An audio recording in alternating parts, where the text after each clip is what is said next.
Watch some magic. Phillip Braverman, he's on your left. Michael Major's on your right. Your 5 seed in Majors. His face is familiar for a couple of reasons. We've seen him on coverage quite a bit, but most recently in Atlanta at the front end of March. He's going to lead off with a Ponder, where he was the runner-up in the Atlanta Legacy Open before losing to Stephen Mann playing Rug Delver. He's looking for a little bit of retribution. So Michael Majors has that Ponder here. Phillip probably breathed a sigh of relief. Obviously, you don't want to face a turn 1 Delver, but Phillip does even have an answer in Swords to Plowshare, so... one of the things that Phillip's deck can do that a lot of the decks can't do against Blue-White Delver is actually search for basic lands.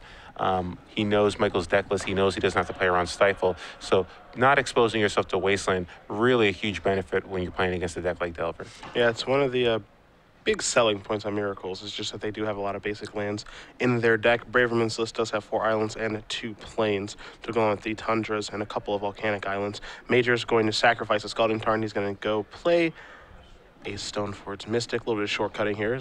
These players probably want to get this bad boy over with here. It's pretty late at night. We're working our way towards the midnight hour. There's a Batterskull. And the main thing Phillip has to concern himself with is cards like Daze. You don't really want to expose yourself to Daze if you don't have to. So that's why you don't see him sacrificing Flooded Strand at the end of the turn and casting Swords to Plowshare just then. Obviously, he wants to get rid of that Stoneforge Mystic so Batterskull doesn't enter play in the following turn, but he also wants to make sure he plays around Daze. That's one of the ways you lose is when the Miracle deck just kind of plays a little loose, doesn't take its time, and play cautiously. So Phillip obviously very experienced with this deck. Yeah. You can see a sack land here from Braverman. Going to search out of plains. He's in 19. Probably going to fire off his Swords of Plowshares in just a moment, but we'll see exactly which avenue he wants to take. You do see the 1 white mana, and there is your swords. Well, as you mentioned, playing around Daze with that Misty Rainforest at the ready. So Major's going to gain a life. He'll go back up to 20. And Braverman is just going to pass the turn back over to Majors, who will take a draw to copy a Force of Will. And again, Phillip's searching for a basic plane, so playing around Wasteland pretty well here. Michael's going to lead with the Brainstorm here. Yeah, you see Majors actually has 2 copies of Wasteland in his hand. I would not be surprised at all if he actually just brainstormed those back to the top of his deck, and if he can find a fetch land, that'd be awesome. And he did, but he also found another copy of Wasteland too, so... So he's able to get rid of at least 2, yeah. And you're right. He knows that Phillip is playing around Wasteland pretty well with already 2 sacklands. He's going to have 2 basics in play, so Wasteland really not doing much. You'd rather have some spells. There's your fetch land in the Scalding Tarn. That'll let him shuffle away those Wastelands that he's not interested in, but he just has to pass the turn back. No threat for him to be able to put down here as Braverman's going to take a draw. You see he has a Ponder that he's just picked up here. Looks like he has one of the 2 Vendilion cliques in his hand as well, so... that's going to be pretty useful because he can deploy it at the end of Michael's turn. It gives him a threat. It also gives him potential valuable information on Michael's hand if it resolves. Misty Rainforest going to get sacrificed, presumably a basic island coming. You know, you saw Braverman go by 2 of them. And there he says, all right, I'm going to get one of these out of here. He'll shuffle, present it back in just a moment. We'll see if he does want to fire off that Ponder or do something else on this particular turn. Yeah, given the fact that he didn't just sacrifice both lands right away, makes me think that he's not going to actually go for the Vendilion clique. Ponder here might just be a way to make sure that you can smooth out your draws, continue to make land drops, because again, Miracles just wants to continue to make its land drops because it does have some higher end spells like Jace the Mind Sculptor. So he's going to take a look at 3 cards, Will Braverman. And of course, with the Tarn in play, what he can do is keep one of the cards and then shuffle the other 2 away if he's not too happy. Kind of like a mini Brainstorm. Not exactly the same, obviously, as you don't get to take some of the garbage from your hand and put it back, but he will keep a card here. I think he may have just picked up a Brainstorm and he's going to pass the turn back. Major's going to sacrifice that Scalding Tarn. He's going to go down to 19. Clear away those 2 Wastelands, find himself a Tundra, shuffle up, and get ready to draw a brand new card. The problem here, I think, Osip, is that Major just has no pressure.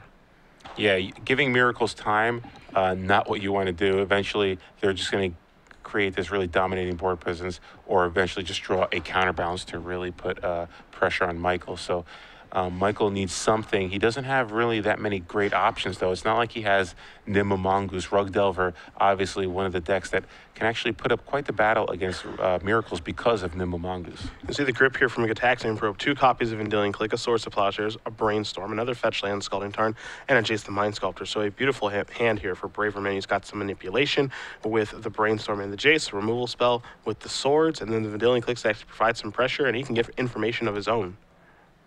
Yeah, so he could actually put more pressure on Michael, which is strange because it's not what you'd expect in this matchup. Brainstorm off the Tundra. Hit 1 is a Tundra. Hit 2 is a Daze. Hit 3 is a Stoneforge Mystic. But we know that Stoneforge Mystic is not long for this world because that's Source of Plowshares. So Michael looks like he can continue to make land drops, so eventually he could just cast that batterskull, but again, not the most efficient use there. I guess he's going to put a couple cards back. He's actually going to keep the Wasteland this go-around. I wasn't sure if he was going to send it back or not. There's a chance he just puts back the batterskull and then casts the Stoneforge Mystic, and that can be his shuffle And instead of having to use the fetch land. yeah, Phillip might let this resolve. Doesn't really have a way to counter it. So yes, Stoneforge will resolve, and we might see Michael find that batterskull again. He's going through his deck pretty furiously here. I'm going to see. Okay, he's going to get Jitte, which means he left the batterskull in his grip. So he's got both of his equipments. He obviously wants to get one in place because the batterskull with a germ token is one of the more sword-proof creatures. You know, obviously, this first swords can take care of the germ token, then you can just pick it up and hopefully replay it. Doesn't get caught by a Vendilion clique. But again, Majors knows that Braverman has multiple copies of Vendilion clique in his hand, so he can try to play around that accordingly. And now he's just going to, I believe, in a moment, pass the turn back over to Braverman. Will Braverman sacrifice the fetch land?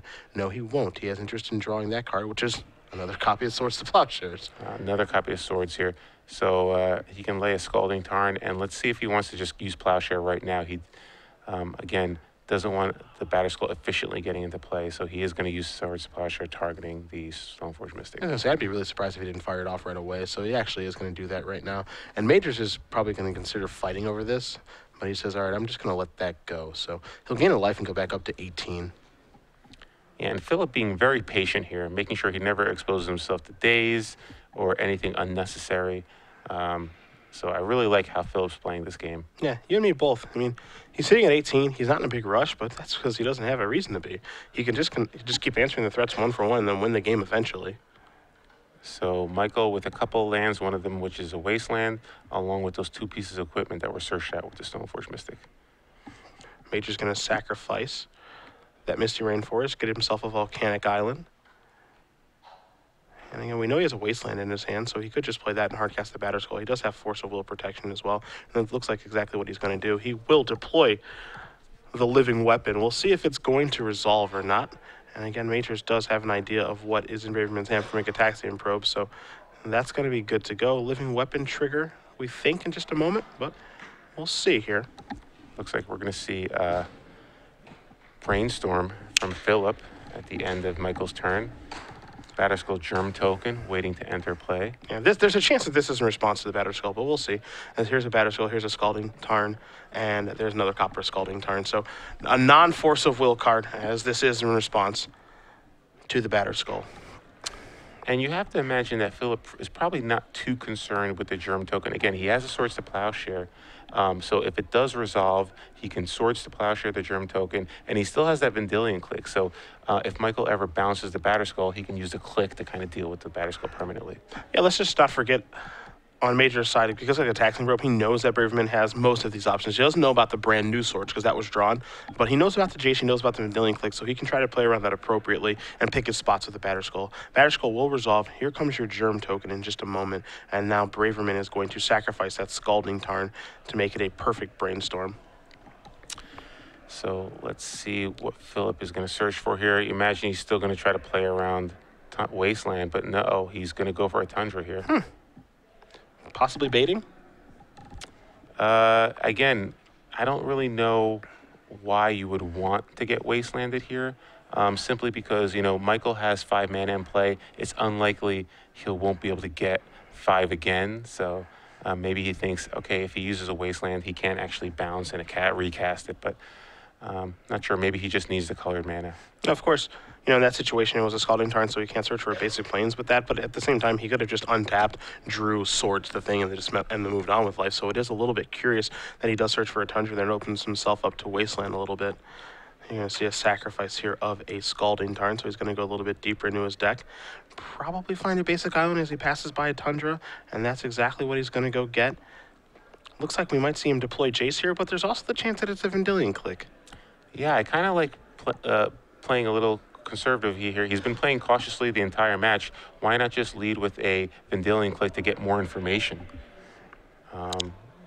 He decides he wants to put the pedal to the metal. It's time for Jace the Mind Sculptor. You see Majors is going to cross it off his pad, and he says, how about a Force Soul removing a Daze? But Braverman, I believe he may have picked up a Spell Pierce for his draw step, so he's going to sacrifice a Scalding Tarn. Yeah, so he is going to be able to cast Spell Pierce targeting the Force Soul. However, we know that Michael does have at least one copy of Daze, so it looks like Michael will be able to avoid Jace entering play. Let's see what happens here. And I'm actually surprised by this line. I mean, Philip's been playing this whole game very conservatively, very cautiously, taking his time. He's in no rush whatsoever. Michael just has a batterskull in play with no germ token, so there's no really no reason to rush to try to get a Jace the Mind Sculptor into play. You could easily just cast a Vendilion clique at the end of Michael's turn just to get more information, or potentially even take the force out of his hand. You see the second Daze there from Majors actually going to get the job done. So after the dust settles, no Jace. A bunch of counterspells traded, and you see Majors picks up a Ponder for the turn. Don't forget about that Umazawa's Jitte that's over there as well. He's going to start by casting that Ponder off of Volcanic Island, so that's good to go in just a moment as Majors looks at the contents of Braverman's hand. Again, on his pad of paper, knows that there are a couple Vendilion cliques over there. You see a Spell Pierce, a Source of Plowshares, and a Lightning Bolt. Will he keep these is the question, and it seems like a pretty weak group of cards there, but again, he knows that Phillip has a couple of Vendilion clicks, so maybe he just wants removal. But yeah, there's a chance that he just wants to take the swords and the lightning bolt there to contain the 3/1s, but he decides that he doesn't want to. So now, again, he's going to get a mystery card coming here, but the real game here now is exactly when to pick up and redeploy the batterskull, because he has to do it through Vendilion clicks, and that's going to be a difficult situation for him. Yeah, well, the good news for Michael, though, is the Jace the Mind Sculptor was really going to be a problematic card for him. And fortunately, Phillip really is kind of out of gas. He does have those 2 Vendilion clicks, but again, that's a lot more manageable than a Jace. Saying going to fire off, take care of the Thunder. Major is going to play a Volcanic Island that he picked up from the Daze and just pass the turn back over to Braverman, who draws a copy of Counterspell. So Phillip here only has 4 mana to work with, and he does have those 2 Vendilion clicks. So let's see, he's going to pass the turn to Michael. See, maybe there's going to be a click in the draw step. There will not. Stoneforge Mystic, a really interesting draw here for Majors, because the one thing he actually gets to do now is he can actually play Stoneforge Mystic and then equip it to Batterskull, and things get really interesting. So, yeah, this is one of the situations where he actually would have to counter the Stoneforge Mystic, because it could prove to be really lethal. So here's a Vendilion click. That's going to attempt to come into play here. You see Majors cross off one of the 2 he knows that Braverman has in his hand. Majors may want to fire off a bolt here. We'll see. First, of course, the click does have to resolve, and then it needs to come into play, and it does. Now the trigger is going to target Majors. He's going to show a hand of Bolt Stoneforge, and it was Jitte. So Majors says, I don't care about your 3/1. That's fine. And yeah, I guess with Michael at 20, maybe he thinks he'd rather actually just cash in the bolt for something else. He does have the Batterskull into play, and he also has a Stoneforge plus Jitte. So if you can get one of those to resolve, if you can get the Stoneforge to resolve, he's actually in pretty good shape. But let's see what Phillip decides to take. I'd be surprised if he didn't take the Lightning Bolt. But again, only because he has the counterspell in his hand. Yeah, so I actually love this play here for Majors of not bolting, and I'll tell you why. If he lets this happen and Braverman takes the bolt, that goes to the bottom, then he can pick up the Batterskull at will because he can search for it again with the Mystic. Additionally, if Braverman actually wants to, get rid of the Batterskull, he would have to actually play another Vendilion click, and the first one would die. So by doing this and not actually killing it, or not having him take the bolt, it kind of makes it so that the Vendilion clicks actually have to kind of kill each other. It's kind of this weird, awkward play, but I actually kind of like the play of just not bolting it right away, but actually giving Braverman the choice to take the Lightning Bolt. Yeah, and Michael actually drew a really good card off of the Vendilion click. He drew a Brainstorm. Yeah. So now Phillip just decides to try to Vendilion click it. He can Brainstorm and hide it again. And I think that's exactly what we're going to see happen here, because Major said, I drew my card. And so I think they're going to try to figure out where they're at. Might have a judge's ruling here in just a second. Not exactly sure what the holdup is. So we will check and let you guys know. Yeah, you would think that Phillip's intention is to cast Vendilion click once the Batterskull is back in Michael's hand, but it looks like he might have just allowed him to take his turn. So Major's just going to drop down a True Nemesis. Okay. We're just in the first main phase, so he passed by the opportunity to stop it in the draw step. But True Nemesis going to get countered and pass the turn back over. Will Majors to Braverman. Again, Vendilion clique over there and a couple mystery cards. Pass the turn back. Here's about another shot at it, I think. And again, that brainstorm is huge for Michael. And now he has a ponder as well to kind of dig for some action. You see a Terminus there in Braverman's hand. Not the best place for that. I wonder if Majors has interest in hardcasting Batterskull this turn. He's going to start with a ponder, so the answer is no. Hit 1, hit 2, and 3. You see True Name Nemesis and a couple of lands. Majors immediately puts True Name to the top for that ponder. He's got a fetch land to make it a rather good ponder if he'd like. He's also got a fetch land for a brainstorm here. So, you know, the thing about this matchup, Osip, is that even though Blue, White, Red Delver is the aggro deck here, it still takes a while to win. It's got to slog through all those swords and other removal spells. Yeah. But good news for Michael, he did draw the True Name Nemesis, so that plus the Jitte in his hand could prove to be a pretty quick kill there for him. And I don't believe Phillip has another counterspell in his hand, but it looks like he is going to pass the turn, so Vendilion clique could potentially take out the True Name Nemesis unless Michael wants to hide it with Brainstorm. And he knew about that Vendilion clique, so my thought is that he's probably fine with letting that happen. Major's going to sacrifice this Misty Rainforest. He's going to go down to 19. His life total has been fluctuating in between 17 and 20 the entire game, but his life total is something that doesn't really matter to him very much, as if that thing starts to be under duress, he's probably lost this one. And this is going to be a brainstorm now to hide the good cards.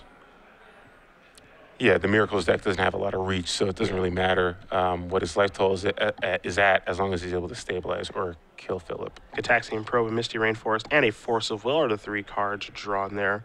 Majors is going to hide the relevant cards, of course, so Vendilion clique cannot take them. He's going to looks like he's going to keep the Force of Will and the Gitaxian Probe. Of course, the ordering on the relevant cards is going to be interesting, but I don't think we're going to see a fight over this, as, you know, Majors is a deck that does have swords and bolts. So Braverman says, you know, I'm going to target myself with this Vendilion clique.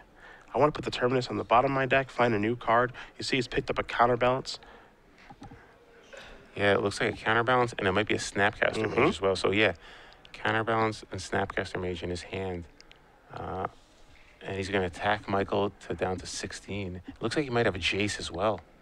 He's just going to pass the turn back. So both these players have been very, very conservative in this game, really kind of jockeying for position and picking their spots. Majors is going to pick up a Batterskull now, so it looks like the card that he's left on the bottom there is a True Name Nemesis. Interested to see how he wants to use his Gitaxian Probe. It's a good blue card to have for Force of Will, or you can pick up information. He's going to go with the information route. Braverman's going to show a grip of Jace, Snapcaster, and Counterbalance, just as you did mention. So 3 really, really good cards there. Yep, solid card hand there. He has access to Snapcaster targeting his counterspell in his graveyard, so he could potentially counter True Name Nemesis. We know that Michael has a Force of Will. I'm not sure if he has another blue card to pitch, though. He has Force of Will, True Name Nemesis, and then he has 2 pieces of equipment. Not sure what the 5th card is. Yeah, I think it's just a land in his hand right now. But either way, it really depends on what Majors wants to deploy here and how he wants to move forward. I think this is kind of an interesting situation. Yeah. What is he knows about the Snapcaster, and he knows that there's a counterspell in the graveyard, so he knows if he can't force something back, it will get countered. Yeah, he's working on perfect information at this point. And he's going to go with the Batterskull. So he's basically saying, this is the threat I actually care more about, and this is the threat you're going to have to try to beat.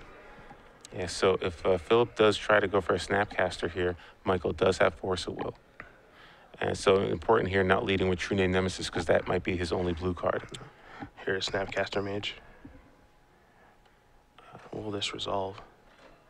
And it looks like Spell it's Pierce. Spell Wow, Pierce. So, he doesn't even care about that. Wow. Well, again, he knows about the Jace as well, so maybe he's forced to hold back Yeah. and force the Jace. But then again, he's facing 5 power and he's at 14. Yeah. So kind of tough spot for Michael there. So his life total doesn't matter. I think we were wrong about that. He's going down to 9 now. All of a sudden, he's under some duress. And now here's a Jace, and if Michael doesn't counter it, it's a problem. And if he does counter it, then he's out of True Name Nemesis and Force of Will. So will he fire off the Force of Will? Yeah, it looks like he has Umazao Jitte, and I think you're right. The last card might just be a Misty Rainforest. So it looks like Jace actually did resolve. Yeah. So maybe Michael believes he could still win with that true name Nemesis plus Jitte. Yeah, I think that's got to be his plan now, right? If he's letting this resolve, not using Force of Will, I think his strategy is, okay, what I need to do right now is I need to draw a blue card potentially to protect myself with Force of Will. Major's is going to allow him to take a look, and that's going to stay. So Major's going to quickly untap. He's probably going to draw a land. It's actually a Daze. That's actually pretty good because it goes on along with the Force of Will, and Braverman doesn't know that that's over there. So you see, Major's is going to play a Mystery Forest and then play this true name Nemesis. And then there's the Jitte. Yeah, and this could be enough for him to overcome what Michael has. Let's see here. If Philip's able to draw any. What Phil has, rather. What is that is a copy of Terminus. Wow. Do you force? If his game plan was Jitte equipped, then yeah, you pretty much have to, right? This is a loud declaration of this is my game plan. So Force of Will is going to put Majors down to 8. Thanks for the days. You could have put that on the bottom. I did need that blue card. You gave it to me, Braverman. So Phillip can still activate Jace for 0 and brainstorm again. And I think he has to here, right? Like, he has to try to find an answer for Jitte. Jitte is really the key card. Yeah, and he is going to brainstorm. So hit 1 is a Tundra. Hit 2 is a Force of Will. Hit 3 is a Sensei's Divine Top. He can put top counterbalance into play, but it's not going to take care of what's on the board. I'm going to tell you something right now. I love the way Michael Majors has played this game. Yeah, I mean, he knew exactly what he needed to do to win. And even though it's a bold gambit, it's, given what he saw in his hand, he saw the Jace, he saw the Snapcaster Mage, he knew what he had to do, so he fought over what mattered. He kept shifting, too. It was like, okay, let's have a little battle over batterskull. Okay, maybe not. Let's not do that. Okay, I kind of care about my batterskull, but I know you have 2 clicks, so it's not realistic, and it gets spell pierced, and we could have seen him very easily fight that, and he finally found this window to get True Name and Jitte into play, and we've seen this before when we're doing coverage of True Name with equipment. It's a pretty good combination, as now Major's deciding exactly where he wants to attack with this True Name Nemesis. And granted, Phillip is still in a reasonable shape here. He still has top counterbalance along with Jace, so still in not the worst shape. But yeah, I'm with you. Michael made a great strategy based on what he saw in Phillip's hand, and now he's going to be able to kill both the Snapcaster and the Vendilion clique if he so chooses. And I think the situation, I guess he doesn't have. I'm trying to figure out if he needs to kill the clique now because of Caracas, and he probably does. So he's going to fire away here, and then he can kill Snapcaster Mage if and when he chooses. As you see, Braverman's going to spin the top, look at the top 3 cards. If you're Braverman right now, you are kind of drawing slim. You need to find either Entreat the Angels or Terminus. Yep. Terminus can do it, yeah. And I don't think he has any way to kind of get rid of equipment or artifacts. He's got a lot of counter spells, of course. He's got a little bit of spot removal and Swords of Plowshares. Not going to get the job done here. It's really those spells, and he has 4 copies of Terminus, even though he's already cast 1, and then he does have 2 Entreats. And I don't believe we're in a situation where True Nemesis can actually race and Entreat the Angels, as Braverman does draw a card. Yeah, and he's basically going to get 1 more activation out of this Jace Mind Sculptor. And then it's kind of all up to Sensei's Divine Top to get the job done. So all of a sudden, in a game that had some back and forth, it took a little bit to develop, but Michael Majors has got himself into a favorable position, which is kind of crazy to say, given that he really only has 2 things. You see Braverman, I've got top, I've got balance, I've got chase, and all these other things, and it doesn't really matter. Yeah, True Name Nemesis is a hell of a card. Yeah. Here's a Jace activation, a little brainstorm action. We're not sure if Braverman picked up one of those miracle white cards, but we will find out certainly on the next draw step for him. No, I don't believe he did. He's going to be able to top again to find 1 card deeper. He did get a sack land, I believe. That's big. So he's going to be able to play the sack land and then shuffle away those cards. And again, if he finds a Terminus on the top 3 cards, he can actually activate the top on Michael's turn, draw the Terminus, and then cast it on his upkeep. It's all about the miracle cards at this point. I don't want to make it cut and dry, but he's basically on a 5-outer here, 3 Terminus, 2 Entreats. Is really what it feels like to get himself out of the situation. Again, with fetch lands, he's drawing pretty light since he gets to shuffle his deck, and obviously this Miracle deck has plenty of fetch lands, 4 Flooded Strands, 4 Scalding Tarns, an Arid Mesa, and a Misty Rainforest. He's used quite a few of them already in the early stages of the game, but he's going to get to shuffle his deck and see if he can find one of those Miracle cards from Avacyn Restored. Yep. They don't call them miracles for nothing. Yeah. Yeah, I'm with you. Entreat Terminus are both live right here. Hit 1, 2, 3. Don't get a good look, but I think the way that he may rearrange these cards will tell us if he likes what he sees. I don't see any white cards there. Oof. If he's doing it like that, I don't think he found what he's looking for. I could be wrong. I could be wrong. My reads may be a little bit off, but he's going to pass the turn back. Yeah, and not even a sack land in the top 3, so he can't get a reshuffle there. Major's going to untap. He's going to take a draw. I'll tell you what, if he was going to actually use Terminus there, by the way, he's going to want to, obviously do it in the upkeep, because if Majors draws a Force of Will, for example, he could hardcast it and counter Terminus. So something else to keep in mind here is Majors is going to play a Stoneforge Mystic. See if this is going to resolve or not. 1, 2, and 3 counterbalance can get the job done here. Braverman. Any rearranges to be had? You saw Force One of Spell Pierce, and that's a Snapcaster Mage. Okay, so that's actually an out as well, Snapcaster on Terminus. Yes, but I don't think he has enough mana, and I don't think there's any other lands on top of his deck. So let's see if he digs here on his. He's going to dig 1 card deeper. Michael's at 3, although he's got 3 counters in the Jitte, so he's going to have to use it to either kill the Snapcaster or gain life, and he's going to kill the Snapcaster right now. You see Braverman being here, he's at 14, but with 2 Jitte counters and a 3-power attacker, we're looking at potentially 2 attacks here for 7. Braverman going to cast the maybe not. Yeah, I think he's just thinking, does he have to? I mean, he hasn't activated top yet, and he doesn't know what the 3rd card to the bottom is, so might want to activate top first. Well, it looks like he's with you. Let's activate top, he says. Looks like Force Will, Spell Pierce. Ooh, he really needs a shuffle effect. You're telling me. And there's Snapcaster Mage. Hey, he'd even love a Thought Scour right now. Let me clear some of this garbage off the top of my deck. Let's see what this is going to be. He's and going it's to a ponder. So there you go. Don't even bother. Don't even bother. I need to look at these. These suck. So Phillip's at 14, so still plenty of life. He basically has a 2-turn clock with those Jitte counters. Also keep in mind, now the situation where Entreat wasn't out may not be an out anymore. See, he's going to draw a card. What if he draws a Terminus here? Because he wouldn't be able to miracle it. Now he's got to pass the turn back. Majors is going to untap. I'm telling you, if he finds a Forcible, this is a nightmare. Yeah, I'm surprised he didn't activate top on the upkeep. Me too. I'm telling you, if Majors were to pick up a Forcible, he could hardcast it. He's going to pump once. He's going to pump twice. Braverman is going to take 7 points of damage. He's going to go down to 7. Pass the turn. Top here. Is it a Terminus? That is the question. It looks like there might be a white card. I can't quite make it out. Yeah, but that's a top. No, it's a top. He's a little bit faster this go around with resolving the top activation. So he's going to untap. He's going to draw. That's not a Terminus. That's a Flooded Strand. That'll give him another shot at it. All right, gives him another shot. Yep. Gotta love top. Yeah. An attack here for 2 is going to put Majors down to 1 as he's presenting lethal. That is going to be a Flooded Strand in just a moment. There it is. Yeah, Entreat the Angels, like you said, is no longer an out. He's going to top again. See 1 card deeper. It's a 3-outer now. That's an island on the back end, so that's not it. All right, let's get that Flooded Strand. Down to 6 goes Braverman. My God, if Majors pulls this game out, you got to be kidding me.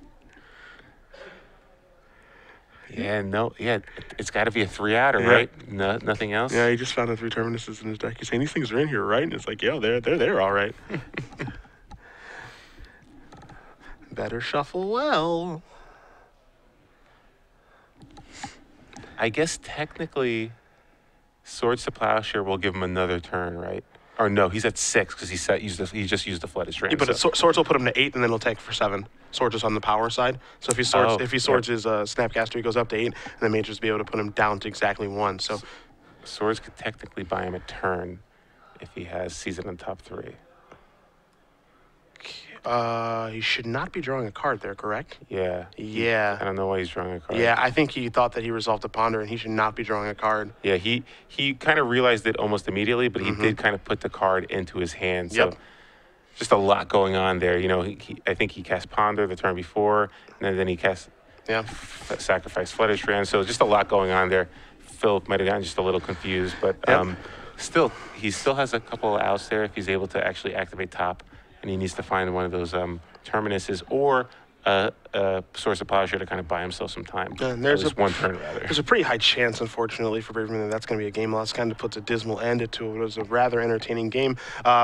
My speculation for that, of course, is going to be. I know that last week when we were in Los Angeles doing coverage, watching Jacob Corey play a match of Blue Red Delver, he was just destroying a sneak and show player, and then he resolved a ponder as though it was a brainstorm.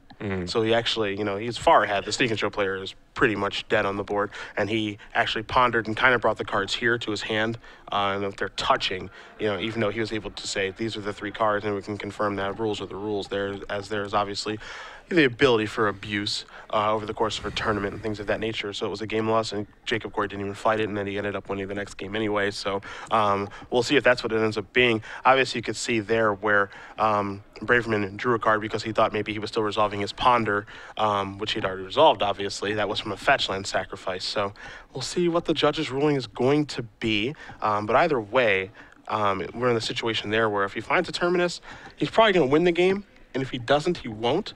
But at the same time, we'll see what ends up happening with the ruling. Yeah, it's unfortunate if it does if the judge does rule against him. I totally understand why, but I really wanted to see if he drew. Yeah, me too. Me too. I really want to see the way that Major set up this game.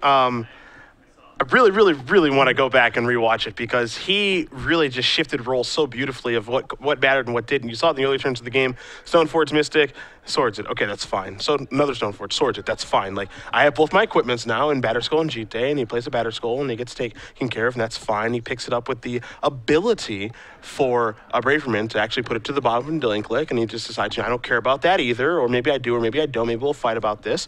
And just every stage of the game, it seemed like he was kind of leading Braverman along onto something. He lets Vendilion clique resolve. He lets Snapcaster do its thing. He had that Force of Will in the blue card for a little while with Trini Nemesis, but he decided, Trini Nemesis is more important than the Batterskull because he let the Batterskull get spell pierced. So the entire time it really just felt like he was in control in the driver's seat.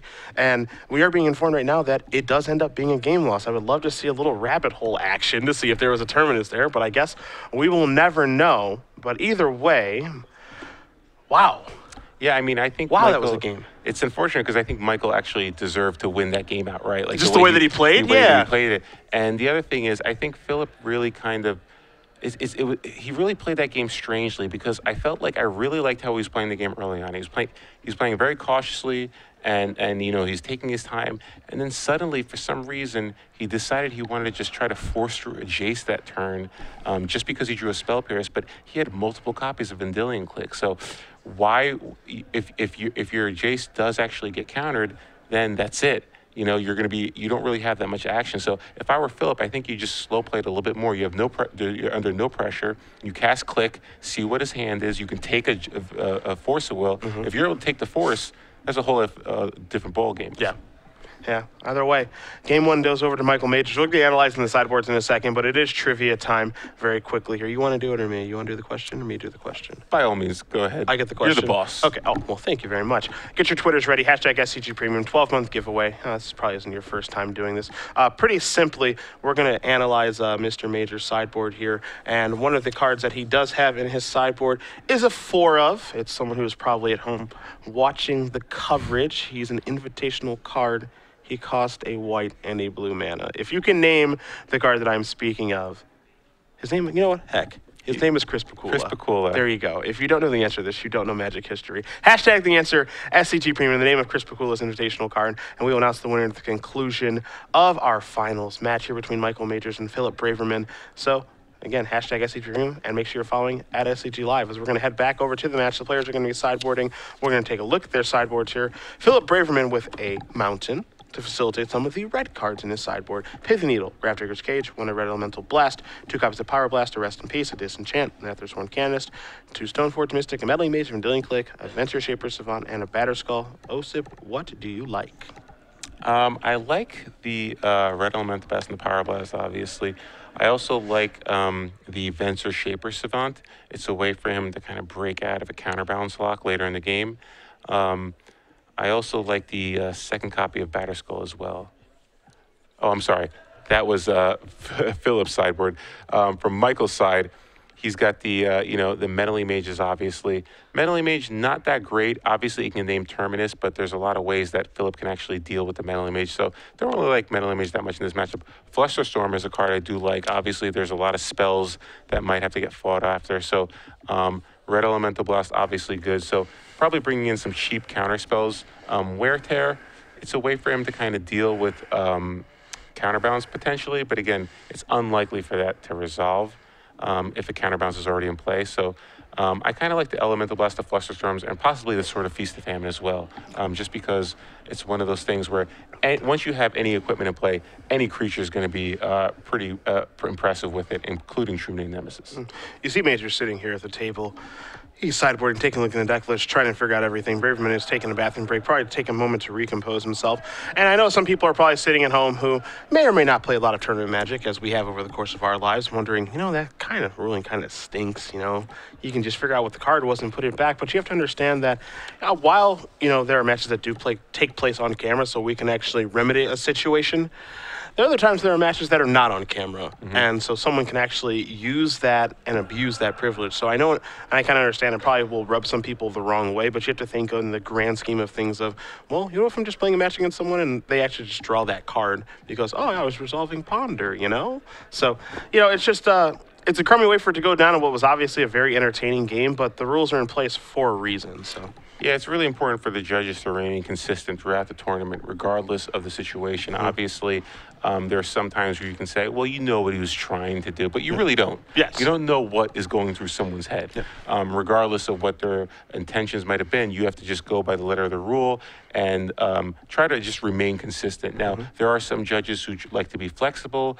but then again, you have to go by what the head judge says and how the head judge kind of judges the entire tournament. So consistency really is a key to maintaining the integrity of the tournament. And I know some people always kind of wonder at home too, well, it was on camera, so can't you just go back to the tape and rewind it? But we don't let the camera actually play the role of facilitating judge rulings or anything like that. It's obviously just for your guys' pleasure at home to be able to watch and us to bring you the coverage. It doesn't actually step in and override a judge's ruling or anything of that nature. Again, the rules are in place whether there is a camera on a match or not. Yeah, we're not going to start bringing instant replay into Magic. There's already enough debate about the other sports. We're not bringing instant replay into Magic. These games go long enough. Yeah, that's true. We don't need to add instant replay along with Sensei's Divining Top to these matches. So, again, we're going to see how these players do sideboard. If you talk about the mental aspect here for Braverman, it's a hurdle to overcome, but he's obviously having a really, really good tournament this particular weekend. And, the way that game ends is obviously a bummer as he's trying to work himself out of a pretty difficult situation. But, hey, just think of it this way. He's got 2 more games to get. Yeah, and I still like his matchup. I think he's still probably his favorite. So as long as he can sticks to his plan, I honestly think game 1, his biggest mistake was altering his strategy. I mean, you can't play an entire game conservatively and then switch gears and become aggressive for no reason. Yeah, he ramped it up pretty fast. It made no sense. I was actually shocked by his play there because he was playing so cautiously. He was playing around days. He was being very conservative, and then for no reason, almost, he just felt like all of a sudden I need to get this Jace into play, and all those dazes that were just stuck in Michael's hand all of a sudden became live. Yeah. Really for no reason. So I think as long as Phillip just sticks to his game plan and doesn't veer strategies unless he has to, I think he'll be fine. Yeah, I think in that particular situation, I'm kind of with you in that he felt that there was a window that was open, but by, because once he drew the Spell Pierce, he's just like, oh, we're good to go now. And in reality, as we saw the way the game unfolded, the Spell Pierce gets dazed, the Jace gets taken care of, and now the Jace isn't in play. And, now the rest of the game kind of unfolds in a certain way that, he's not particularly thrilled with. And if he's just patient the entire time, we're probably looking at a different game because think about it, his life total wasn't low. Yeah. So, if his life total is under duress, and as you mentioned, Majors forces him to switch what he's doing, then that's a completely different story. But, he was obviously at a very high life total. So maybe if he does go back and look back at this match, he can maybe see, maybe that was a mistake on his end and maybe learn from it. And obviously, it's not a lot that it's a mistake, but it's just the way that the game ends up breaking down because the one thing that he did by playing the Jace after he drew the Spell Pierce is he turned on a card he didn't need to turn on, which was Daze, because Daze was off the entire game. Yeah, and I'm not saying it was a huge mistake or anything. It just seemed odd given how he played the game up to that point. Yeah. I mean, it just seemed like he switched gears suddenly simply because he drew a Spell Pierce. Yeah. And I think if that Spell Pierce was actually just a random land, he probably wins that match because I almost feel like that Spell Pierce sort of gave him the green light to sort of go ahead, especially because Michael tapped out to play at Batterskull. But again, Michael has plenty of free counterspells in his deck, so and Phillip is clearly aware of that. So it just seems strange to me. Either way, you see both players a little bit of chatter here. Braverman probably a little bit frustrated with the how things ended in game number 1 there, as we were told, fortunately or unfortunately, depending on who you're rooting for, Terminus was the top card. Yeah. After the shuffle, yeah. That is rough. That is a tough one there. So it turns out Braverman would have found it on that what felt like 5th or 6th shuffle and gotten himself out of that situation. So. Yeah, and he almost assuredly wins because he has counterbalance top in play. Yeah. So, yep, that's the way the cookie crumbles, so as they say. It's a tough way for it to go down, but we're going to watch a second game here in just a moment between Michael Majors and Phillip Braverman. You do see the sideboards on the screen yet again. A lot of options here for both players. We'll figure out how they do sideboard in just a moment. But it should be fun to watch here between two of the hallmark decks here, as Blue White Red Miracles has really picked up since Grand Prix Paris. We saw Joe Lissette make the top 8 of the Invitational with the deck. We had 3 in the top 8 of our Legacy Open here. It's really starting to pick up. And then on the other side, Blue White Red Delver, ever since Grand Prix Washington, D.C. and Owen Turtenwald winning that tournament, that's arguably been the best Delver deck. We did have Rug Delver in the finals of the Invitational, and we have seen Bug Delver as well. So it just really depends on what flavor of Delver you like, it seems like. Yeah, I think people just enjoy playing these really streamlined, efficient decks. You get to play Ponder, Brainstorm, Force of Will, Delver Secrets, obviously. And plus, you have a lot of people who are really familiar with Delver decks from Standard. I mean, Delver dominated Standard for over a year. So a lot of players who maybe really enjoy playing that deck, like Matt Costa, kind of enjoy playing similar decks in Legacy. Matt Costa topping a Pro Tour with Delver, Pro Tour Honolulu, a couple years Topping back. a lot of events with Delver. Yeah, he did pretty well for He did himself. pretty well for himself. Delver Secrets, he kind of owes Delver Secrets a lot of money. That's the kind of magic he likes to play, that's for sure. He played Miracles today, actually. He was 5-0-2 with the deck, and then picked up his first loss, knocked him out of top 8 contention. Both players examining their opening 7. It looks like Phillip is going to be on the play this game because he lost the first game, and see if he wants to keep it or not. It is tough. It's so tough in Legacy just because there's so many things you have to consider. Does he have Wasteland? Do I have enough ways to interact with him early on? But yes, Phillip is going to keep his hand. Major's going to take a look at the grip here in just a moment. See if the Delver player is happy here. He is not, so he's going to go down to 6. Obviously not finding what he's looking for. It's not a deck that requires a lot of lands to actually play. And, of course, with Ponder and Brainstorm in the deck, and Gataxian Probe too, but he's going to take a mulligan here, maybe looking for a specific sideboard card. We'll see.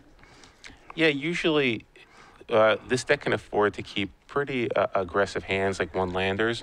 So if you're mulliganing, it usually means one of two things. Either you just have 0 lands altogether, or you kind of don't have a hand that you think can compete with your opponent given the matchup. Yeah, the one thing he knows as well, Majors, is, he obviously wants to get the ball rolling a little bit here, but he's not under any real pressure to get started because, again, his life total isn't really under duress in a big way, even though things did start to kind of come up on him in that last game with that Vendilion clicking the Snapcaster Mage from Braverman. Yeah, I think Michael is really more of the aggressor in this matchup, clearly. And the key thing about that Michael has to worry about is Terminus. Like, Terminus is just such an efficient way to deal with all of Michael's threats. So he wants to be able to put a lot of pressure on Phillip, but he also doesn't want to commit too many creatures to the board. But now Michael's going to actually go down to 5 cards here. Quick second mulligan, no interest in that hand. You see behind Michael, in between him and Andrew Stroud, there's Tyler Wilkerson. He won the Standard Open in Orlando much earlier this year in January and almost went back-to-back style, threatening Jerry Thompson's record, losing the top 4 of the Legacy Open with Omnitel. So he made the appearance out here. He lives in the Atlanta area. He's actually in pretty good shape for one of the at-large bids for the Players' Championship this year, just based off of that weekend. Yeah, and that at-large bid, I mean, a lot of people talking about it this weekend. You know, Philip and I were Pat and I were talking about it in the booth. It's like now that we actually have people invited to it, it feels a lot more real. Yeah. So you hear people talking about it, trying to get points.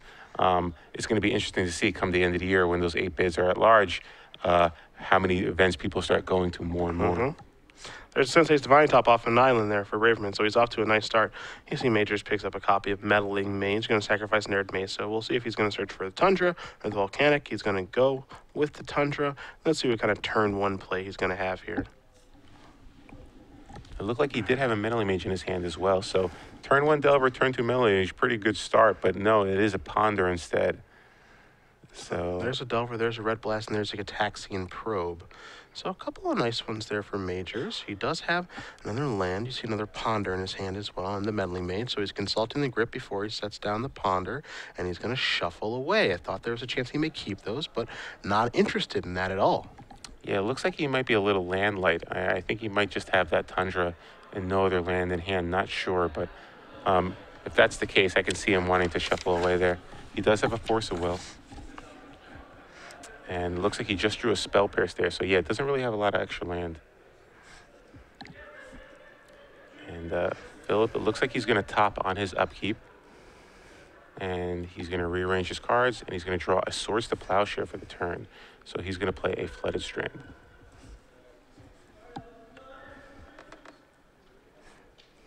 Phillip Braverman has a Flooded Strand in play.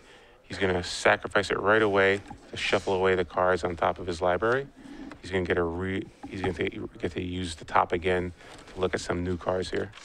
There's a Plains there from Braverman, and after he does shuffle away, we'll see exactly what he wants to do in this turn. Probably just leave it up for a top activation. This also gives him access to Swords to Plowshares too, of course. So after Majors did shuffle up there, and there you do see the Swords. Looks like he's probably going to play another top, and that's exactly what he's going to do. So we do see that Braverman has the Swords to Plowshares in his hand, and he's going to pass it back over to Majors. So chances are that this Meddling Mage in Majors' hand isn't going to have a huge effect on the game as he does pick up a Daze, but we'll see. Hey, there's a chance he could actually name Daze. Or excuse me, you could name Swords to Plowshares with the Meddling Mage, as this is a Ponder now. We saw him shuffle with the last one. He's going to keep this one, Gitaxian Probe. Now he wants to see what Braverman's working with. So you're going to see a third top, wow, to go along with a Swords and then 2 Flooded Strands. So not bad. I mean, obviously it could be much worse for Michael. Michael's on a mulligan to 5 here, but Phillip doesn't really have too much action in his hand. Again, though, the top will allow him to kind of set up his draws for the following turns, and he does have a Flooded Strand, so if he wants to, he can cash in at least one of those tops. Yeah, a lot of the times when I watch Miracles, it's actually kind of rare when I see them have so many tops. They don't normally assemble this many. I mean, it's rare that you see 3, but this is a little bit different situation here, so we'll see how Braverman does play it as he tops to start, draws another copy of Flooded Strands. So now he's got 3 of those. He's going to play one of them. And so it's 2 strands, a Swords, and a top as he passes it back over to Majors. You see Majors' hand, he's got a Force of Will. He's going to sacrifice the Misty Rainforest here. A couple of other blue cards in the grip as well to help with that Force of Will. He's going to get himself a Volcanic Island. And interesting, if Michael can actually draw a True Name Nemesis and get it to resolve here, which currently it looks like he might be able to, he could be in reasonable shape despite the mulligan, but Michael is going to draw his card for the turn. Still has that Meddling Mage. Let's see if he wants to deploy it this turn. And he picked up a Delver of Secrets. I wouldn't be surprised. Maybe he wants to lead with that. I mean, he knows that one of his creatures is going to likely die, because I'd be surprised if he fights over Swords based off of what we saw on the previous game. So it depends on what he wants to play. He's also got a Stoneforge Mystic over there too. So not a bad hand on a mulligan to 5, but it doesn't really surprise me too much because this blue-red Delver deck, because of the cantrips and the fact that, you know, a lot of its spells are 1 and 2 mana, doesn't really need a lot of stuff to operate with. Yeah, I like leading with Meddling Mage just because you can name Swords to Plowshare, but it looks like he's actually going to last cast the Stoneforge Mystic here. You see Majors waiting patiently, seeing if this is going to resolve. Trigger from the Stoneforge. Time to go searching for an equipment. Question, of course, is it Batterskull? Will it be Sword of Feast and Famine? And it will, so he'll get the sword. Yeah, again, Michael, because of the Gitaxian Probe, I believe he knew about the Swords to Plowshare. Yep. So he knows that it's unlikely that the Stoneforge Mystic will survive. So getting a Batterskull just means it's likely going to get stranded in his hand. Yeah, he would certainly be a long way away from that. And the Sword of Feast and Famine actually does provide, some issues here for Braverman. It's a card that Majors can cast if he does draw a land, and it obviously has a huge impact on the game if it starts connecting. So Yeah, and Michael does have a couple of creatures left in his hand that can actually get equipped with it. So if Phillip does expend a Source of Plowshare here on the Stoneforge Mystic, then Michael can actually try to connect it later in the game. And yes, Source of Plowshare will target the Stoneforge Mystic. not too much of a surprise here. The tough part here for Braverman is that he doesn't have any idea of what's in Majors' hands. So Majors gets to actually lead out with threats and decide exactly how he wants to pace the game. It gives Majors a huge advantage right now. Yeah, so Phillip here, it looks like he found a Brainstorm on top of his library, and he does have another Flooded Strand in his hand as well. So with top, he can actually cycle away some of those the additional tops he has. Major's going to draw cards. Another copy of Stoneforge Mystic.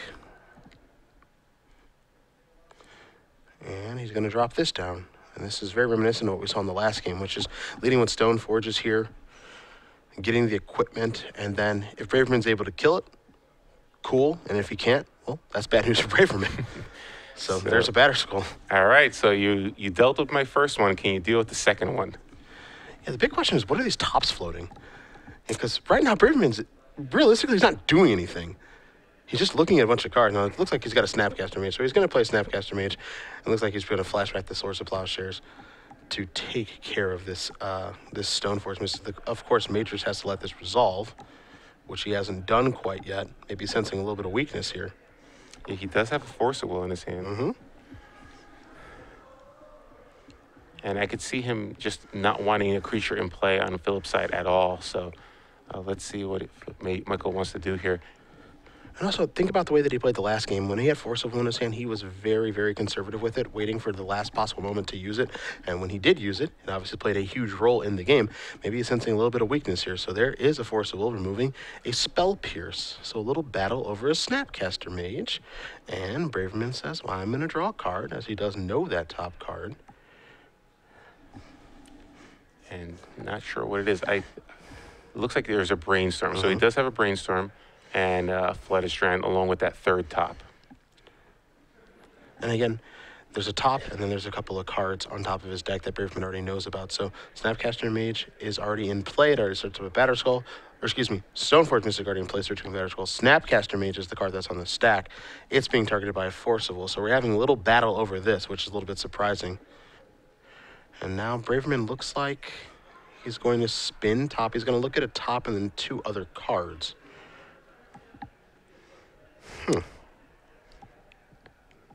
Yeah, and I'm not sure. It looks like he's going to let this resolve here. So Snapcaster will get countered. And let's see what he put on top of his library. Is it a miracle? It is. So Terminus, so he needed a 1-mana answer, and he found it. So Terminus deals with the Stoneforge Mystic, and he's going to cast a Brainstorm here. And again, I don't think that's an exchange that Michael Majors is unhappy with. That's simply an exchange where it's like, okay, if you don't have a Terminus, my Batterskull or my Sword's going to come into play, and it's going to force the action. And if you do have a Terminus, well, that's cool, because that's one less Terminus that can actually take care of True Name Nemesis or some of the other threats that I'm trying to set up. So again, Majors is the one that feels like right now he's the one dictating everything. You see the Brainstorm's going to resolve. Braverman's going to sacrifice this Flooded Strand. He's going to search out a volcanic island.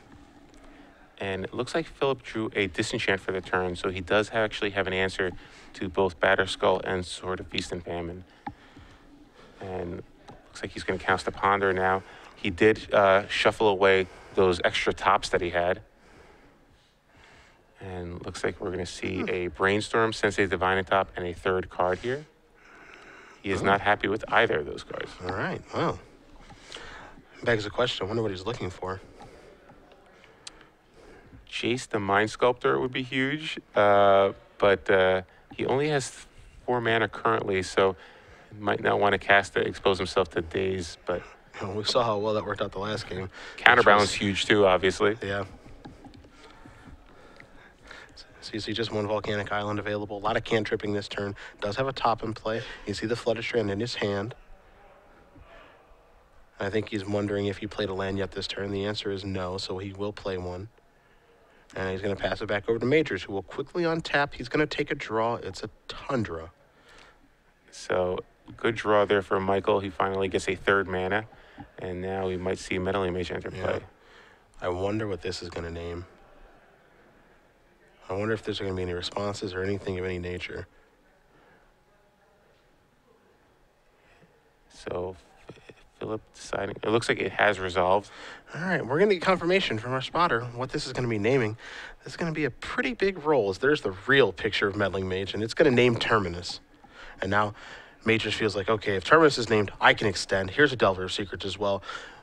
Rarely, and I don't think we even saw it in the first game, did we see him put 2 threats on the table at once. Yeah, at this point, he kind of feels, all right, you already used one of your Swords to Plowshares, and don't care about Terminus anymore, because even if you do draw it, you're going to have to deal with my Meddling Mage first. So either way, it's going to be a 2 for 2. It's not going to be a 2 for 1. Sea Island's going to come into play here. Is it time to spin a top again? It is. You have to, if you're majors right now, and obviously we have the pleasure of kind of looking overhead here and seeing both players' hands, you have to be sensing some weakness from Braverman. Oh, definitely. He hasn't done anything. He just hasn't done anything, but if you're Michael, you still got to be a little concerned because he's been topping constantly. Yeah. And not only that, but he's been sacking his Flooded Strands, so he's looking at new cards each time. So it's a little surprising that Phillip hasn't been able to mount up more of an offense. He's going to search out a Tundra here. I would say he's exposing himself to Wasteland a little bit, but you can see his lands. He's got multiple non-basics in play, so one Wasteland isn't really going to make a difference. And you could even argue that if Majors did draw a Wasteland, he'd rather have that for mana to be able to cast multiple spells in a turn.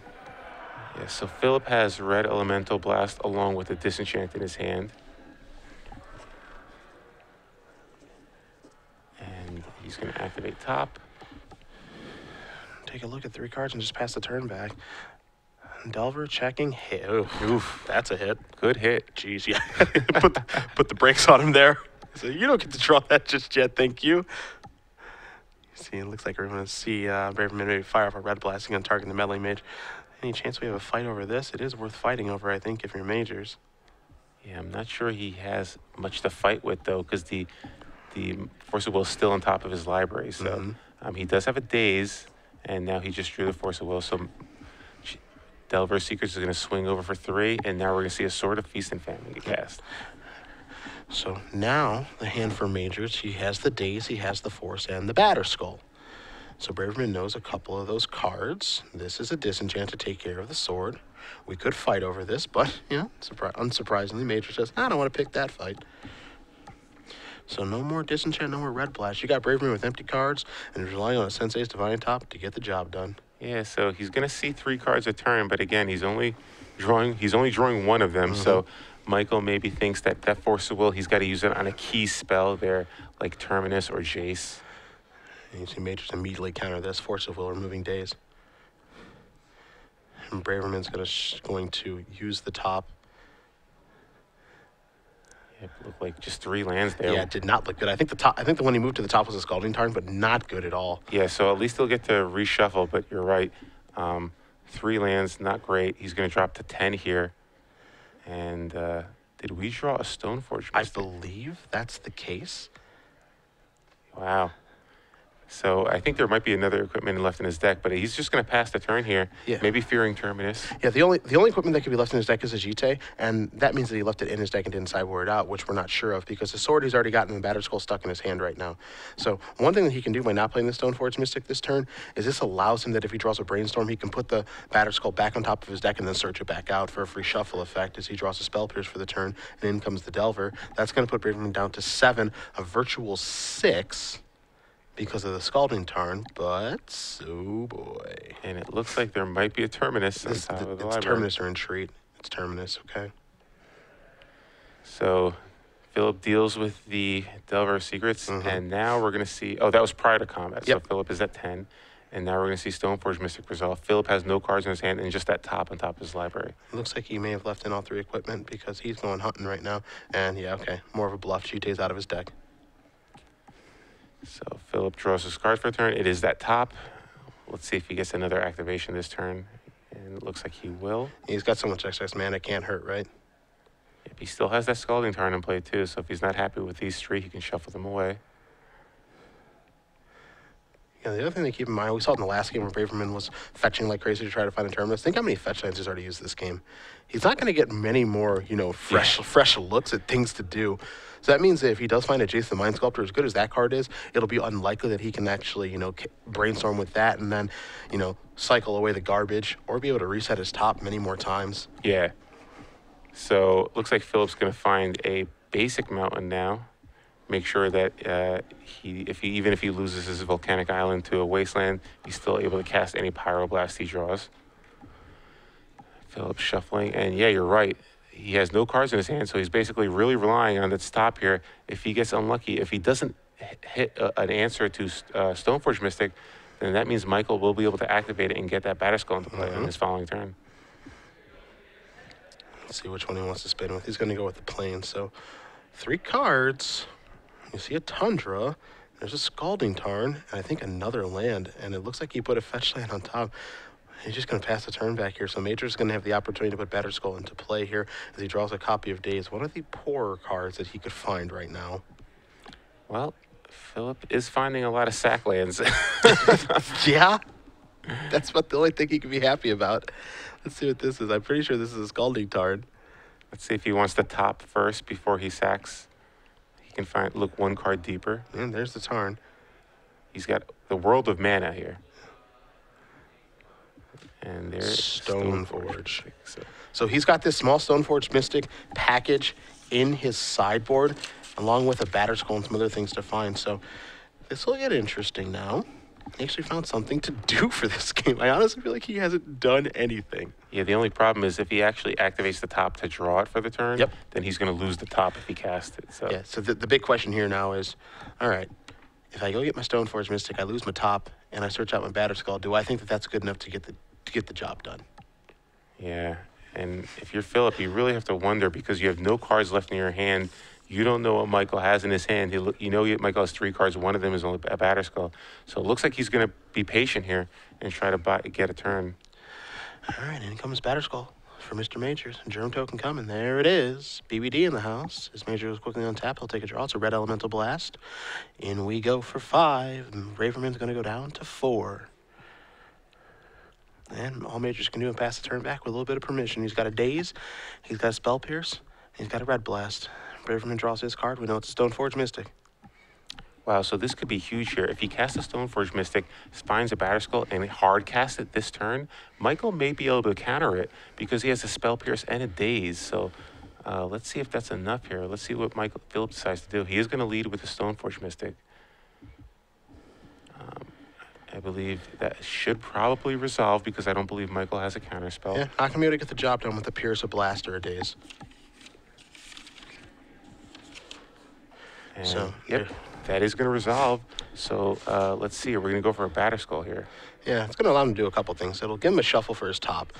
So now he won't be relying on those fetch lands so much to do that. It's actually more of a real shuffle here. There's the Batterskull. The big question here is he going to hardcast a Batterskull? Because if he hardcasts a Batterskull to get in the way, he is going to likely lose this game because he's going to lose that to a Spell Pierce. And look at his life total. He's at 4 facing down a Batterskull, so I don't think he can afford to wait, can he? It's unlikely he's going to spin a top here. 2, 3. If he finds a Terminus, he can wait. Yes. Not sure what he found there. If it's Entreat the Angel, that could get countered by Spell Pierce. Yeah. Spell Pierce or Daze, depending on how he cast it. Yeah. And he's going to pass the turn back. So his plan here, Osip, might be, okay, I will chump block your Batterskull token with my Stoneforge Mystic and take 1. Yeah, so let's see here. We're going to swing over. And, yep, he's going to just fall to 3 here. Major's going to gain a little bit more life. Again, not too relevant given that Braverman's the one in the dangerous situation.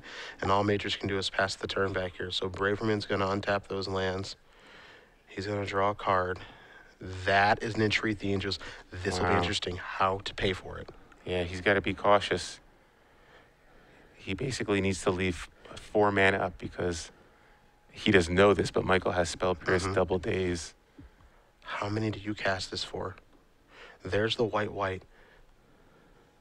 Yeah, this is tough. Maybe he's going to be very conservative and just do it for 2. This is for 2. Majors, is it for 2? Is it not for 2? It's the game. If it's Yeah. if it's for more He's than got 2. he's got to lock it in. How much is it going to be for? Wow. Not only is it the game, but this changes the game drastically. And looks like he's thinking. Yep, he Yeah, just he said says 2. Wow, that's huge. That was so huge there. He played around double spell pierce, days.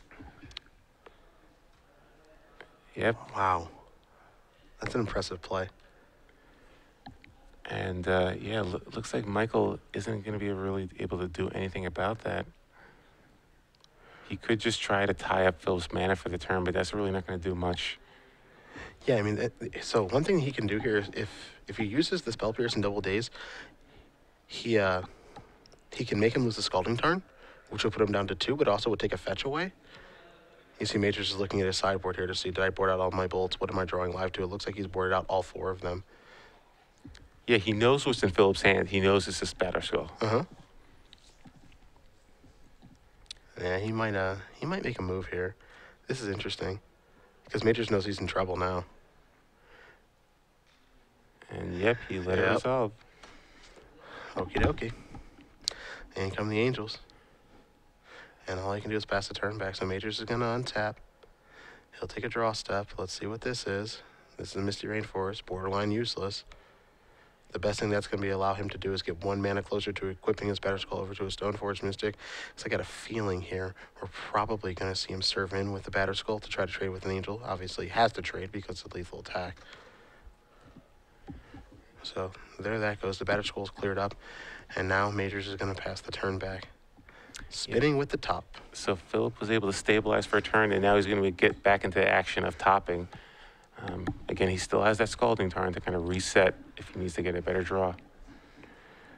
Again, Michael Majors sitting at 27. You saw him go through the sideboard. Actually, pretty helpful for us. His swords and his bolts are out of his deck. Doesn't really come as much of a surprise. They don't play a huge role in this matchup, so.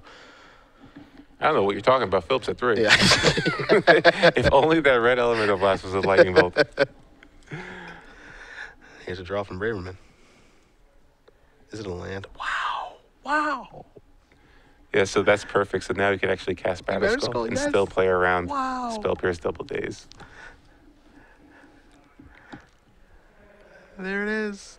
He has the mana again to play around this. He's got the read of double Spell Pierce or Spell Pierce days.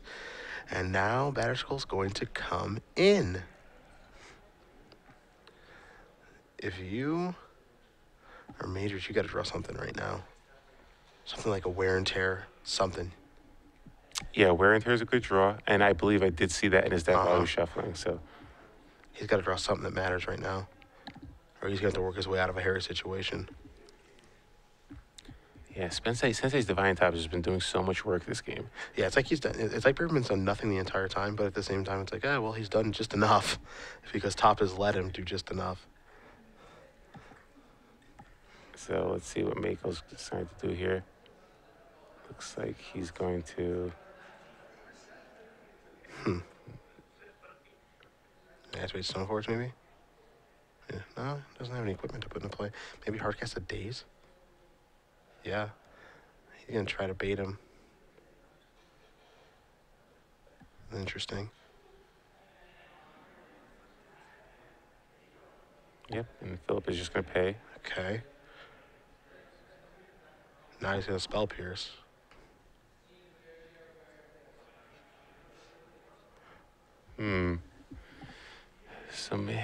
So maybe he's just trying to drop him to 2 and Now make he's it gonna so daze. he won't be able to top this turn. I was thinking maybe the thought process here would be that maybe you're out of lands. That'd be sweet, but that's not the case. You can tell by the play Majors is making right now, you can tell that he knows he's in trouble. You can just sense it. Yeah, so let's see here. Even if he does draw a land, he won't be able to equip because he only has he returned 1 with the daze. So, yeah, and if all his bolts are gone, right? So Yeah, they're all on the sideboard. There's your germ token for the living weapon. I'm trying to figure out how he gets himself out of this one now. Braverman feel comfortable if he can attack for 4. So Majors is going to take 4 damage here. Majors with the Volcanic Island and a Red Elemental Blast in his hand. That's it. He's going to untap. He'll take a draw. It's a copy of Delver's Secrets. He's going to put that down. He's going to pass. God, Wear Tear would have been such a huge draw there. Yeah. All right, Braverman's going to top on his upkeep. He's got plenty of excess mana, so he's going to take a look at a couple cards here. Yep, so Michael can still bounce the Batterskull at the end of his turn, or just equip it to the Delver's Secrets if that flips. But if it doesn't flip, if it does flip, it means that there's not a land on top of Michael's deck, so he won't be able to equip it anyway. So, Going to draw a card with top. Interesting. I wonder what he found. He found a land. He was very eager to draw a card. okay. So I believe the last card in his hand is Venser. So I think he wants to equip Batterskull to the flyer, swing over for 8, and now he has Venser mana up. It's nice, super safe. Yeah, the red blast makes it a little bit difficult, but the fact that he's attacking with an 8/8 life-linking Vigilance Flyer means that things are probably pretty good. You're going to take a look. That's a good Taxian Probe. Majors actually gets to find out about the Venser now. Take a draw. Here's the Probe. There's the Venser. Take a draw. Misty Rainforest. He's packing them in. Phillip Braverman able to steal this game. And we are going to go to a third and final one deep into the night here in Charlotte. We're past 1 a.m. Wow. Yeah, and, you know, Michael, remember, this was off a mulligan to 5. Yeah, he almost won the game on a multi 5, yeah. That's crazy. I mean, that game was very, very, very competitive. It really felt like Phillip Braverman's the one that mulligan to 5. He didn't do anything for half the game, but able to get the job done. And we'll work our way towards a third and final one here. Our last match of our 3-day weekend here in Charlotte. So it looks like Michael's debating bringing in another Force of Will. So he definitely shaved some of those Force of Will numbers. Obviously, not the best in this matchup. There's not a lot of must counters. He's basically replacing Force of Wills for harder counters like Red Elemental Blast, Pyroblast, Flusterstorm, etc. He's also boarding in 1 Lightning Bolt. Well, the way you got to be results It's 1 oriented. bolt. Yeah, it's definitely just 1 bolt. That's fine. He was just a little short. He's taking out a Red Blast for a bolt. And yeah, this matchup, obviously Phillip should be favored, but this, I don't know, the way these games have played out, obviously I think he should have won the first game. I think if he played a little conservatively and just maintained his strategy, he would have been okay. Game 2, he had to get a little lucky, but it seemed he was just getting unlucky for most of the time because he had top going for a long time and just wasn't able to generate anything really impressive. So not really sure what happened that game, but eventually he drew the Entreat the Angels, and that was that. Yeah, that game was really, really weird. The fact that he topped for what felt like, 6 or 7 consecutive turns, not find anything of relevance, and finally on the last turn, not only does he find Entreat the Angels, but he actually is able to cast it for just the right amount. So if he does cast it for 1 more, he loses the game immediately. Same thing can be said about when he cast the Batterskull, as he actually spun on top to find a land to be able to cast the Batterskull through that mana. So yeah, it's pretty impressive that he played around all of those spells because, again, it's not like he used Gitaxian Probe or resolved the Vendilion clique to actually know what was in Michael's hand. He just figured, okay, well, if he has these spells, I lose, so I have to do this. The one thing I really wonder there is when he's entreating the Angels, or when he's casting the Batterskull, but I think it really goes back to just the entreating the Angels. If Michael Majors just says, okay, that's fine, and maybe just like passes priority really quick, because the way that Braverman, played it, he took a really, really long time to cast it, and then figured out exactly what the right amount is, and then Majors kind of consulted his hand for a while. I think if you're immediate with just letting that respond, it makes it so that maybe he thinks that the Batterskull the following turn is just going to be fine if he casts it and doesn't find a land, because ultimately it's not really the Angel token that Majors ends up losing to there. He ends up losing to the Batterskull. Yeah.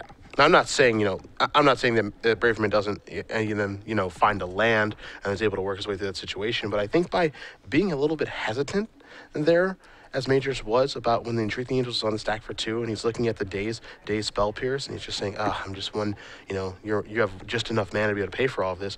Maybe it's a tip off to Braverman that, okay, this is the combination of cards that he has. Yeah, as soon as you know, you have to do the math in your head. Like you can only counter it if he leaves less than 4 up.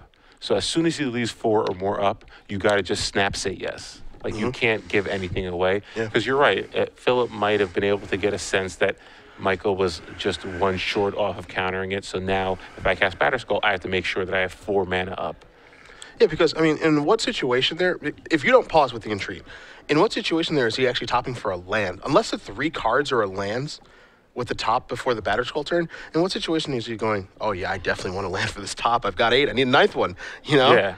I mean, yeah, we can't say for certain that's what Phillip's thinking was, but yeah, you're right. Like, if you're Michael, there's really no reason to give away anything. Like, you know exactly what he needs to leave up in order to get for you to counter his spell. As soon as he doesn't do that, you just snap say yes. Yeah. As you see both players present their decks, if you guys are just joining us, Cedric Phillips, Osil Plebedovich, Star City Games Open Series here in Charlotte. And if you are just joining us, what the heck are you doing awake? It's 1 a.m. on the East Coast. Get some sleep. Or, hey, stay with us as we're having some fun working our way through the 3rd and final game this weekend. And we've already crowned 2 champions. We're going to crown 1 more here in our Legacy Finals. Again, this is the debut here of season number 2. Season 1 is over. Derek Sheets is your invitational champion. He did punch his ticket to the Star City Games Players Championship in December in Roanoke, Virginia, as did Brian Braun for the season 1 points qualification winner. So, again, congratulations to both of those players. But we have to give a trophy here to 1 more Open Series competitor this weekend in the Charlotte Convention Center. And we'll see if it's going to be Phillip Braverman or Michael Majors. And Majors is going to start things off here with the Delver of Secrets. We've been crowning a lot of champions lately. Yeah, it's fun. People like trophies. I don't have any, but... I love invitational weekends. 3 champions, 1 weekend. A bunch of money given away. A bunch of Open Series points. Likeness on a card. And plus you get to see some people you don't get to see for a while because everybody comes out for these things. So it's great. You can see a Red Elemental Blast is going to fire away at a Delver. Oh, we're fighting. Major said, you know what? I'm tired. Let's get this going. Enough of this nonsense. It is late. Yeah, let's get this show on the road. I'm winning or losing big. Yeah. Going to protect the Delver there with the days. Just be bashing for 1. Well, the great thing for Michael is that Phillip led with a volcanic island. So if he has a wasteland, he can put some pressure on Phillip's mana for once. Or he can lead with a replay the Tundra and actually use Spell Pierce as protection. You know, pass the turn back. It's really interesting to get aggressive with your Delver in this matchup because you know your opponent has Blast and Swords and Terminus. So realistically expecting Delver to go the distance is a little ambitious, for lack of a better word. But again, Majors has decided it's 130 or whatever. You know what? Let's go, Delver. Take me to the promised land. Either that or he thinks, you know, the combination of Wasteland, Spell Pierce could be enough to kind of help me control the early game. But either way, Daze isn't going to be necessarily going to be that great in this matchup later on. Braverman just plays his calling turn pass to the turn back. Majors is 0-2 and flipping his Delver, which almost seems impossible. Yeah, that is really, really unlucky. So, yeah, could see a Wasteland here targeting the Volcanic Island. Yeah, I think if we do see, he's going to fire it off in the upkeep. Yep. Going to pass the turn back here. And now, yeah, on your upkeep, fire away at your Volcanic Island, because if you want to use your mana, you have to use it on your own turn. And there that goes. So he's on the bit of a mana denial strategy. Unfortunately, Phillip does have plenty of lands, and he just drew another one. As you see the Scalding Tarn and the Arid Mesa in his hand, he also has a Tundra over there, and a Scalding Tarn already in play, so... likely to go basic hunting with both of these. The Mesa can find the plains. The Tarn can obviously find an island. And he's just going to happily pass the turn back here to Majors, who's going to be going 0-3 with Delver's That is Secrets. unbelievable. Card's not so good when it doesn't flip. Yeah, why are you playing a 1-mana 1/1 in your deck? That makes no sense. If you need a Merfolk or the Pearl Trident, man, we can get that. He plays a Misty Rainforest, passes the turn back. Vendilion Clique is the draw here for Braverman. He's going to play up Plains.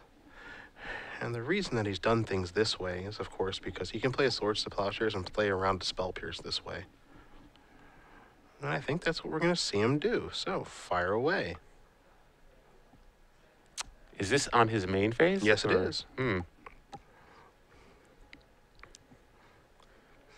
So there that goes.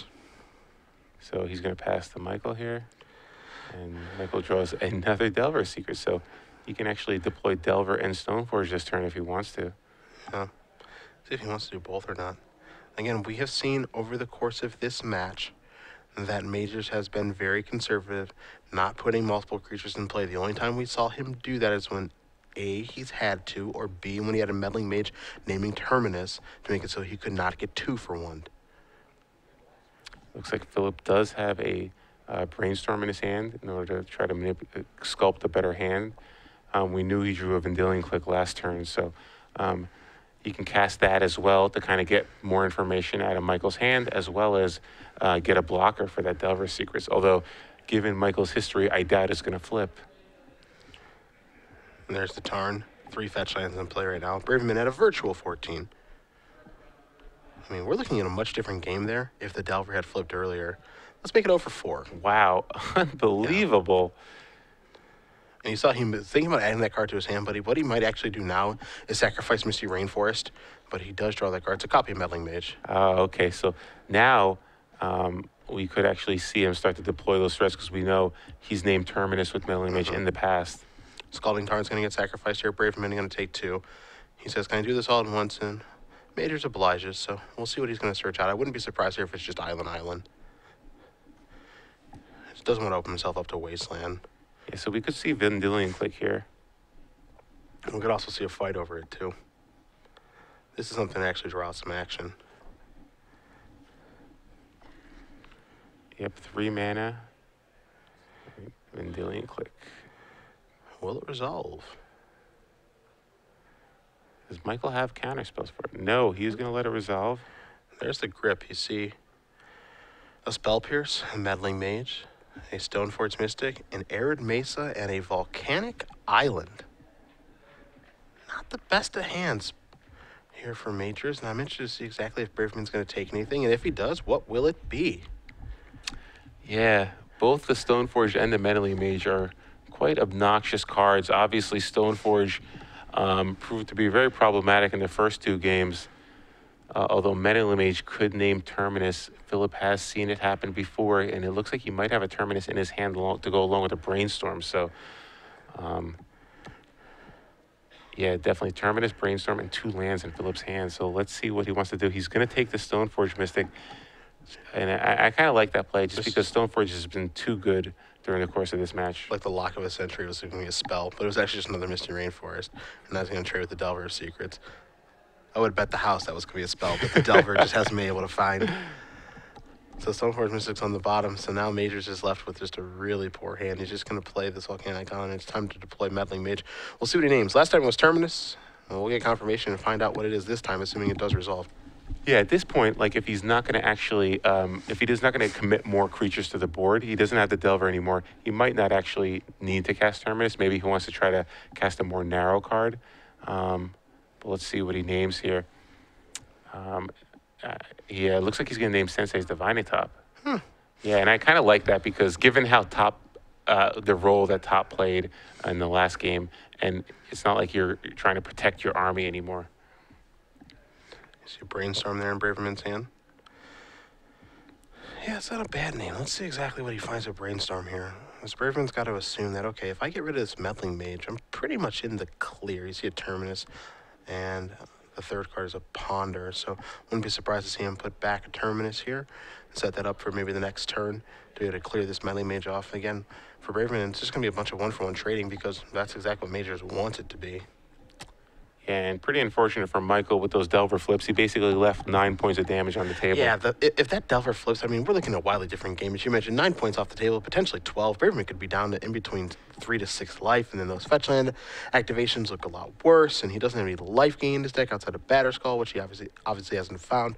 We're looking at a crazy game. I've been doing coverage for a while. I don't ever see Delver Secrets not flip. Yeah, and this deck in particular. Yeah. That's just not something that happens. 31 spells, half your deck is... over half your deck can flip it. But yeah, how about a Wasteland? How about just never drawing spells ever? Not even a Ponder or a Brainstorm. It's crazy. In for 2 with the Mage. Yeah, so Michael's hand is just Spell Pierce and lands here.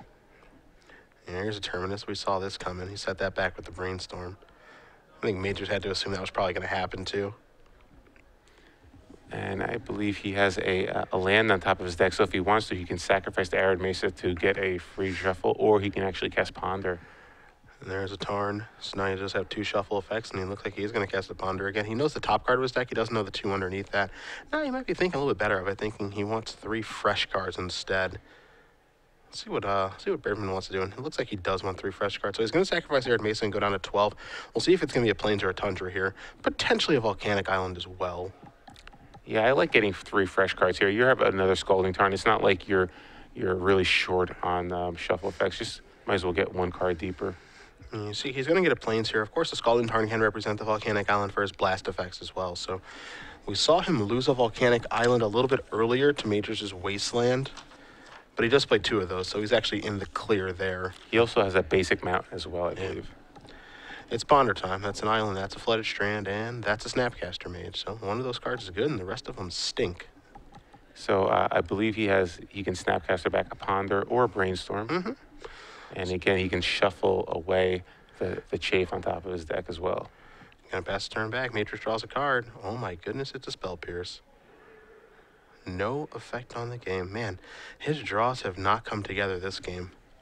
Yeah, really unfortunate here for Michael because he's really been playing as well as he can. His deck is just not giving him what he needs. His life for a Brainstorm. I think that's what he's thinking. One Brainstorm. The best card ever made. Yeah. I got plenty of garbage to put back, I promise. He's clutching onto a bunch of lands, among them a Wasteland. He also has 2 copies of Spell Pierce. Braverman's going to untap. He'll take a draw here as he did search out a mountain. This is probably a spell that has Miracle on it. Ding-a-ling-a-ling. Well, you can't play around 2 Spell Pierces. He knows about 1, I think. No, yeah, he does, from the Vendilion clique. So he's just going to make 1 4/4. He says for 1, which is enough to pressure you, because you have your swords and your bolts in your board. Yeah, so all I need is a 4/4. Don't really need more than that. And yeah, wow, Ooh. it is going to resolve.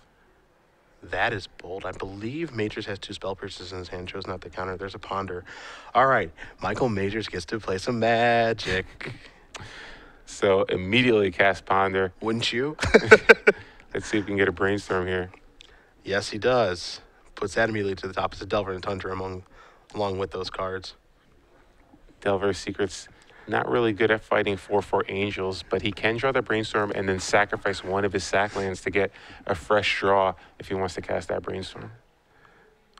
Huh. Looks like he's going to put Delver on top. Interesting. I guess Braverman is at 11. And what he can do is he can put Delver on top. And he knows he's going to draw a Brainstorm, so this is going to give him a clock. Yeah, Delver versus the Angel still wins that race, given the fact that Michael's at 21 and Phillip's at 11. So. Yeah. There's Delver. Pass it back. Knows that it's going to flip next turn. Braverman's got to assume it's going to flip too, so he's going to take a draw. Part of the reason I think, Osif, that you don't see the double Spell Pierce there on the Entreat is because Braverman knows that Majors has 1 Spell Pierce. He doesn't know he has 2, so you can try to trap him. Yeah. I think that'll be really interesting to see if that ends up working out. Let's see here. Yeah, it could be, a timely Terminus, maybe. You never know. I don't believe Michael... Yeah, Phillip could actually try to cast Snapcaster Brainstorm. He can counter that potentially. So, yeah, maybe he just felt like there was really no point. I'll just have to try to figure out a way to work around the Angel. There's a Snapcaster.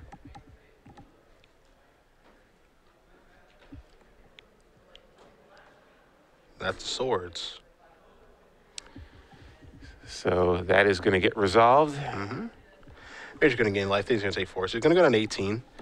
And all this did, really, is make it so there's 1 less there's the Snapcaster. That's not really a huge effect on the Snapcaster. I don't think Major cares about that. Again, based off of the action that we've seen from him over the course of this match is, okay, if you swords my guy, I don't care. I'm not going to fight over that. So now, essentially what that did is that Snapcaster Mage could have been a Red Elemental Blast, it could have been a Brainstorm, it could have been a Ponder. What it ends up being is a Swords to Plowshares on a Delver of Secrets that couldn't beat a 4/4 Angel anyway. Yeah. So he's got to be happy with that exchange. And I think what Michael's thinking is Batterskull trumps Angel anyway, so I might put you in a position where you're going to have to Terminus your own guy away anyway. Brainstorm here is going to show another Brainstorm, a Gataxian Probe, and a Wasteland. So this is exactly what he needed. He needed one manipulation spell to run into other manipulation spells because he's running a lot of garbage, which means that he has a lot of good cards left in his deck. He's going to put 2 cards back and resolve that Brainstorm. He's going to sacrifice a Misty Rainforest and go down to 16. Yeah, he has to find the Stoneforge Mystic fast. Yeah. I don't think he has time to miss it this turn. He does have a Gataxian Probe as well to dig a little deeper. But he's out of sacrifice lands in play, so I don't think he has one in his hand either. So the one thing too, if you're Michael Majors, is you have to understand at this situation, your opponent does not have top, so they're just not really doing very much. Braverman thought that he said go there, but he did not. So make sure that everything's okay. As Majors does not look like he did pass the turn. He's got plenty of more things to do. Trust me, with a Gataxian Probe and a Brainstorm in his hand. So now that that's situated, again, it is pretty late at night, so both the players are probably pretty tired here. Here's a probe. Let's see what Michael Majors has to worry about as he goes down to 14. Braverman says, I don't want to show you what I have. It's not very good. okay. Yeah. Terminus and a V-click. So wow. Good hand there. Vendilion click's going to be able to increase the clock to basically a 2-turn clock. See Meddling Mage picked up. He's got the defensive measure there with the Terminus in case anything goes wrong. There's a Brainstorm. I think. Can he find Stoneforge? I think he might be looking for Stoneforge or True Name. There's Batterskull. The problem here is it doesn't have enough time. Yeah. I just don't think he has enough time here. He's doing all this manipulating finally because he hasn't got to do anything. And you see that his body language and actually his pace of play is really picked up now. And I think he realizes, okay, I got to get moving here, get myself back into this game, mentally and physically, and try to, figure out something to get myself out from the sticky situation because, I was taking 6 damage. I'm going to be taking 9 now. There's a Meddling Mage. This is probably going to buy a reaction with the Vendilion click. Yeah, he has Force of Will for the Vendilion click, so he can stop that from entering play. So I think he was fine if he found the Stoneforge this turn, although not finding the Stoneforge this turn, now I think he's just going to be, that Angel's going to be pressuring his life total just too much. Because, again, even if he finds Stoneforge next turn, it's going to take a turn for him to get the Batterskull into play. So, well, let's not forget here, he put 2 equipment on top of his deck, the Sword and the Batterskull from the Brainstorm, and he's left 1 mana open. He's forcing Braverman to cast a Vendilion click right now, and we know he has a Force of Will in his hand and a blue card, so I wouldn't be surprised if his plan here is, all right, I'm going to play Force of Will, counter that. Potentially, we're going to see here. I wouldn't be surprised if he goes, all right, Force of Will, counter that, name Terminus with my Meddling Mage, and then I've got a card on top of my deck that's actually pretty relevant. Yeah, if it's a Batterskull, he can play the Batterskull. He'll go to 13 from the Force of Will here. Mm-hmm. There's a Force of Will moving Spell Pierce. I see exactly what he's setting up because my belief is that the top card of his deck is the Sword of Feast and Famine, which will allow his Meddling Mage to actually beat it'll allow his Meddling Mage to beat the Snapcaster Mage in combat. He'll get to untap all of his lands, and he has a Brainstorm in his hand in his last card. No, but that only works if you hit the opponent. Correct. I mean, that doesn't mean the Snapcaster Mage is going to block. Like, obviously, if he hits, he gets to untap, but I think that's what's going to happen. The Snapcaster Mage is going to come in and deal damage. He doesn't have any intention of blocking. Yeah, but the question is, I think it's more likely that the Batterskull is just on top of his library, and he just plays Batterskull. There's a chance of that, yeah. Yeah. I think you want to just get Batterskull, because the next turn, then you can play Sword and equip the Batterskull token. Sure. Or the Meddling Mage. Sure. And swing with both.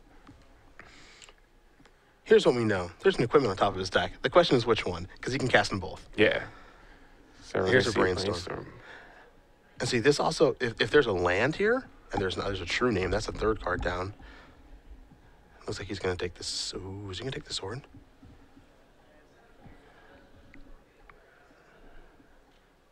So he's currently at 7. Oh, wow. So what he could do is, if he sets it so True Name is on top of his library, he goes Sword, equip, attack for 4, drop you to 6, play True Name, equip that. In we go.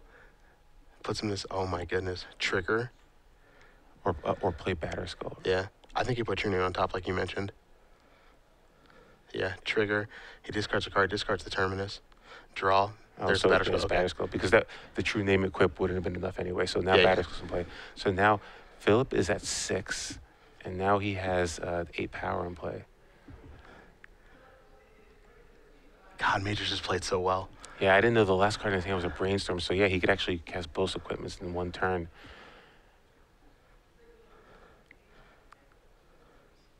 And now Braverman's in a lot of trouble. He's got 2 lands in his hand Yeah. and Terminus that he can't cast because the Meddling Mage. So even if Phillip leaves both creatures back to try to double block the Meddling Mage, Michael is going to just move the equipment onto the Batterskull Germ token and just swing with that.